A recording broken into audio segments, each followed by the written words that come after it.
बिस्मिल्लाहिर्रहमानिर्रहीम। अस्सलाम वालेकुम स्टूडेंट्स, क्या हाल हैं जी। अल्लाह से दुआ करता हूँ कि आप सब खैरियत से होंगे। स्टूडेंट्स, आज का हमारा टॉपिक है MTH102 असाइनमेंट नंबर 2, जो कि हम सॉल्व करने जा रहे हैं। तो स्टूडेंट्स, सबसे पहले आपसे रिक्वेस्ट करूँगा कि अगर आपने मेरा चैनल सब्सक्राइब नहीं किया तो मेरे चैनल को सब्सक्राइब करें और साथ में बेल आइकन को प्रेस करें ताकि मेरी हर आने वाली वीडियो आप तक पहुँच सके। तो बढ़ते हैं स्टूडेंट्स अपनी असाइनमेंट की तरफ। असाइनमेंट नंबर 2 MTH102, जिसमें लेक्चर है हमारे पास 25 से 31 और ड्यू डेट है 4 फरवरी। ठीक है जी। फर्स्ट क्वेश्चन है कि if A5 is equal to 17 and A9 is equal to 37, find the term. एक तो फर्स्ट टर्म आपने फाइंड करने हैं, कॉमन डिफरेंस फाइंड करना है और साथ में A6 फाइंड करना है। ये तीन चीज़ें फाइंड करेंगे तो आपको 5 मार्क्स मिलेंगे। दूसरा है हमारे पास find the value of sine 105 degree by using formula. इस फार्मूला को आपने यूज़ करके साइन डिग्री की, साइन 105 की वैल्यू निकालनी है।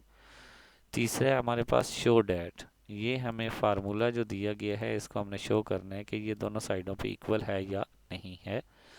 तो स्टूडेंट्स, अपने क्वेश्चन नंबर 1 की तरफ बढ़ते हैं, इसके सलूशन को देखते हैं कि हमने इसको किस तरह सॉल्व करना है जी। ये हमारे पास क्वेश्चन नंबर 1 है, जिसमें हमारे पास A5 की वैल्यू 17 दी हुई है, A9 की वैल्यू 37 दी हुई है, A1 हमने फाइंड करना है, D फाइंड करना है और A6 फाइंड करना है। तो सबसे पहले स्टूडेंट्स आपने क्या करना है, फार्मूला लगाना है। AN आपको पता है A1 प्लस N-1 D। ठीक है। तो यहाँ पर आप पहले इन दोनों की वैल्यू को पुट करें। ठीक है। n की जगह पे 5 पुट करें तो आपके पास A5 is equal to A1 plus n की जगह पे 5 माइनस 1 आ जाएगा और साथ में d। तो इनको जब हम सॉल्व करेंगे तो A5 is equal to A1 plus A4। ठीक है।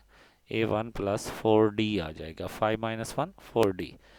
तो इसको हम इस तरह भी लिख सकते हैं A1 plus 4D is equal to A5, यानी कि ये इक्वल की साइड जो है ये दूसरी साइड पे हम लिख सकते हैं। ठीक है।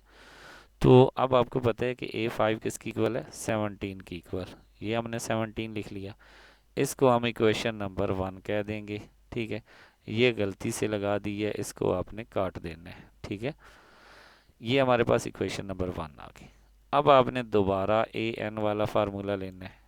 A1 प्लस हमारे पास क्या आ जाएगा, N-1D।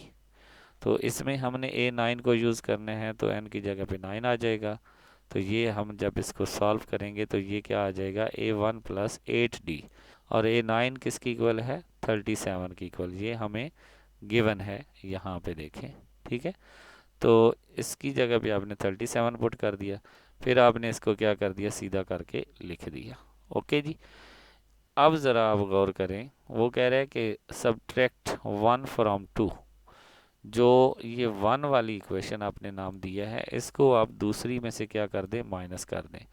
तो दूसरी को हम पहले लिखेंगे, ठीक है, और पहली को हम बाद में लिखेंगे। तो ये हमारे पास आ जाएगा, जब माइनस का साइन ओपन करेंगे तो क्या आ जाएगा, ये साइन चेंज हो जाएंगे। तो ये हमारे पास आ जाएगा -A1 -4D और इधर आ जाएगा 37 -70 जाएगा। ठीक है। और इधर ये A1 जो है, ये प्लस वाला A1 कट जाएंगे, पीछे हमारे पास रह जाएगा 8D। ये हमारे पास 8 माइनस 4 4D रह जाएगा। तो ये 4 दूसरी साइड पे क्या हो जाएगा, मल्टी डिवाइड हो जाएगा। तो ये हमारे पास D इज इक्वल टू 20/4 और ये आ जाएगा। अब आपके पास D की वैल्यू आ गई। A1 की निकालने के लिए आप इक्वेशन नंबर 2 या इक्वेशन नंबर 1 किसी एक में अपनी D की वैल्यू पुट कर दें। ठीक है। तो मैंने इक्वेशन नंबर 1 में पुट की। ठीक है। D is equal to 5। तो जहाँ पे D है वहाँ पे 5 पुट कर दिया। तो 4 5 आर 20। तो ये इधर आकर क्या हो जाएगा, माइनस हो जाएगा। ये मैंने लिखा 17 माइनस 20 इज इक्वल टू -3। तो A1 की भी हमारे पास वैल्यू आ गई -3। अब हमने निकालनी है A6 की। तो दोबारा फार्मूला लगाएंगे, ठीक है, जिसमें हमने n की जगह पे 6 पुट करना है, a1 की जगह पे -3 और d की जगह पे 5। तो ये हमारे पास आ जाएगा 6 - 1 5 आ जाएगा, d की जगह पे भी 5 आ जाएगा और 1 की जगह पे -3 आ जाएगा। तो 5 5 क्या आ जाएगा 25, 25 - 3 22। तो ये a6 की वैल्यू हमारे पास आ गई, ठीक है। अब हम क्वेश्चन नंबर 2 की तरफ देखते हैं। वो कह रहे हैं कि find the value of sin 105 bye using formula. तो हमने ये फार्मूला यूज़ करके साइन 105 की, तो सिंपल सी बात है जी, हम इसके सॉल्यूशन की तरफ बढ़ते हैं। सबसे पहले साइन 105 आपने लिखा, उसके बाद आपने फार्मूला लिखा, ठीक है। आपने ऐसी वैल्यू लेनी है जो कि आपके पास टेबल से, कैलकुलेटर आपको यूज़ ना करना पड़े, टेबल से वैल्यू आपके पास मौजूद हो, ठीक है। तो अगर आप ए की जगह पे 60 लेते हैं और बी की जगह पे 45 लेते हैं, ये दोनों वैल्यू वो हैं जो टेबल से हम निकाल सकते हैं, ठीक है। तो ये हमारे पास फिर क्या बनता है 105। तो हम इन दोनों को प्लस करेंगे, जहाँ जहाँ पे ए है वहाँ पे क्या आ जाएगा 60 और जहाँ पे बी है वहाँ पे 45 आ जाएगा, ठीक है। cos 60 एंड cos 45, ठीक है। तो इधर जब हम प्लस करेंगे तो 105 बन जाएगा। यहाँ पे साइन 60 पे होता है √3/2 और साइन 45 पे होता है 1/√2, ठीक है। इसी तरह साइन cos 60 पे होता है 1/2 और साइन 45 पे होता है 1/√2। तो इन वैल्यू को जब आप ये नीचे मल्टीप्लाई करेंगे तो ये √3/2 इंटू √2 और ये ऊपर 1 से मल्टीप्लाई होगा तो नीचे आ जाएगा 2 इंटू √2। तो अब नीचे डिनोमिनेटर हमारे पास सेम है, तो ऊपर वालों को हम प्लस कर लेंगे तो वो बन जाएगा √3 + 1 डिवाइडेड बाय 2 इंटू √2। आप ये भी वैल्यू लिख सकते हैं, ये भी आपका आंसर ठीक है। ख़त्म करके कैलकुलेटर पे इनकी वैल्यू निकाल लें तो ये आ जाएगा 1.7321 + 1 और नीचे आप √2 की वैल्यू निकालें तो 1.4142 आ जाएगा, ठीक है। इनको जब ऊपर वालों को प्लस करें और नीचे वालों को मल्टीप्लाई करें तो ये वैल्यू दोनों की बन जाती हैं। डिवाइड करेंगे तो आपके पास ये वैल्यू आपके पास किस में आ जाएगी जी, डेसिमल में। यानी कि ये आपकी वैल्यू विदाउट डेसिमल भी आ गई ये वाली, और ये आप वाली आपके पास डेसिमल वाली भी आ गई, ठीक है। अब हम क्वेश्चन नंबर 3 की तरफ बढ़ते हैं। क्वेश्चन नंबर 3 में वो कह रहे हैं कि शो डैट, यानी कि आपने ये लेफ्ट हैंड साइड और राइट हैंड साइड को क्या करना है, इक्वल करना है। तो इसको सॉल्व करते हैं था, ठीक है। इसके बाद आपने पहले इसकी वैल्यू निकाल लेनी है, ठीक है। इसकी वैल्यू निकालने के लिए आपके पास ये अल्फ़ा आ गया, ये बीटा आ गया। तो ये फार्मूला होता है साइन अल्फ़ा साइन काज बीटा प्लस काज अल्फ़ा साइन बीटा।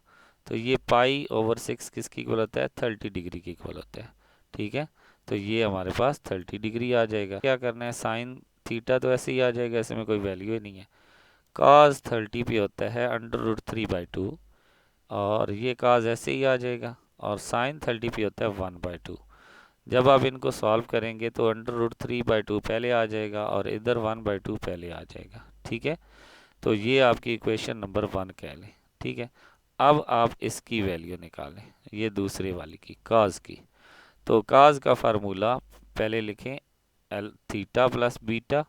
तो ये cos theta cos beta minus, जब यहाँ पे प्लस होता है तो इधर माइनस आ जाता है, साइन थीटा साइन बीटा, ठीक है। तो थीटा की जगह पे हम थीटा ही यूज़ करेंगे, लेकिन बीटा की जगह पे π/3, तो हम π/3 यहाँ पे लगा लिया, इधर भी π/3 लगा लिया। अब π/3 60 डिग्री के इक्वल होता है, ठीक है। पाई चौके 180 को शो करती है तो 180 डिवाइडेड बाई 3 60 डिग्री आता है, ठीक है। तो cos 60 पे होता है 1/2 और साइन 60 पे होता है √3/2, ठीक है। तो ये वैल्यू 2 ये आ जाएगी पहले और इसी तरह 1/2 भी क्या आ जाएगी पहले, ठीक है। अब आपने लेफ्ट हैंड साइड ले लेनी है। लेफ्ट हैंड साइड आपके पास किसकी है, sine into theta plus π/6 plus cos into theta plus π/3। तो ये आपके पास साइन थीटा प्लस 5/6 की वैल्यू आ गई। आगे आपने प्लस डाला, फिर काज थीटा प्लस 5/3 की वैल्यू आ गई। ठीक है, जब आप ब्रैकेट को ख़त्म करेंगे तो ये आपके पास है √3/2 पाई साइन, और ये माइनस √3/2 साइन, ये दोनों क्या हो जाएंगे, कैंसिल हो जाएंगे। रह गया 1/2 काज थीटा, ये वाली वैल्यू, और 1/2 काज थीटा।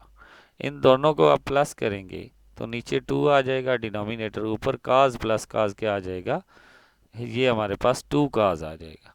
अब ये 2 से कैंसिल हो गया, सिर्फ क्या रह गया, काज थीटा। और काज थीटा किसके इक्वल है, राइट हैंड साइड के इक्वल। ठीक है, आप ज़रा गौर करें कि हमने left and right hand side हमारे पास क्या है, काज थीटा। तो इस तरह हमारा ये भी प्रूव हो गया, यानी कि इसको हमने सॉल्व करने के बाद जब देखा तो हमारा आंसर राइट हैंड साइड के इक्वल आ गया। ठीक है, तो ये थी हमारी असाइनमेंट। आई होप कि आपके कंसेप्ट जो हैं वो क्लियर होंगे। तो स्टूडेंट्स, अगर आप ये पीडीएफ फाइल जो है वो चाहते हैं तो आपको ये मिल जाएगी, डिस्क्रिप्शन में इसका मैं लिंक दे देता हूँ, या आप डिस्क्रिप्शन में जाएं, मेरे व्हाट्सएप ग्रुप को ज्वाइन करें और वहाँ पे आपको ये फ़ाइल मिल जाएगी। ओके स्टूडेंट्स, अगर वीडियो अच्छी लगी हो तो लाइक और शेयर ज़रूर करें, और साथ में मेरे चैनल को सब्सक्राइब करें ताकि मेरी हर आने वाली वीडियो आप तक पहुंच सके। ओके स्टूडेंट्स, इंशाल्लाह नेक्स्ट किसी और असाइनमेंट, किसी और वीडियो में हाज़िर होंगे। तब तक के लिए इजाज़त दें। अल्लाह हाफिज़।